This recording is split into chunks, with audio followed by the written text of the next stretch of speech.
Today I want to talk about anticipation. And Carly Simon's song is playing in my head, but I'll spare you my singing.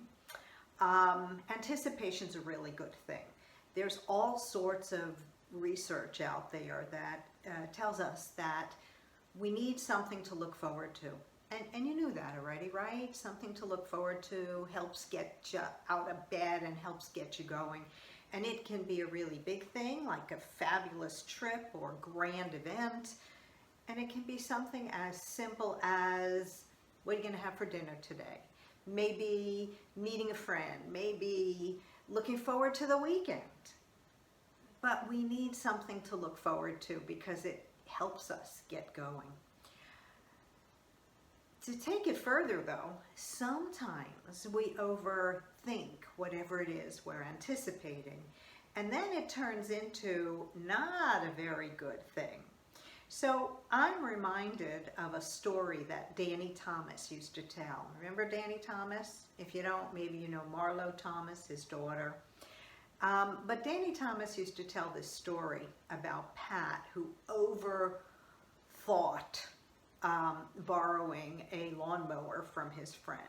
Let's see if I can retell the story for you and refresh your memory. Pat needed to mow his lawn, but his lawnmower was broken. So he says to his wife, I'm going over to my friend Mike's house to borrow his lawnmower. And the wife says, Mike, that cheapskate? Mike wouldn't loan you the sweat off his ass on a rainy day. Don't go to Mike to borrow anything.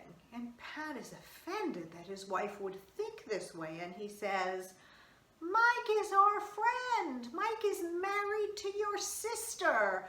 I would trust Mike with anything. Shame on you for thinking this way about our very dear friend. And he sets off thinking, I don't know what's wrong with my wife. Mike is my friend. He'd give me anything.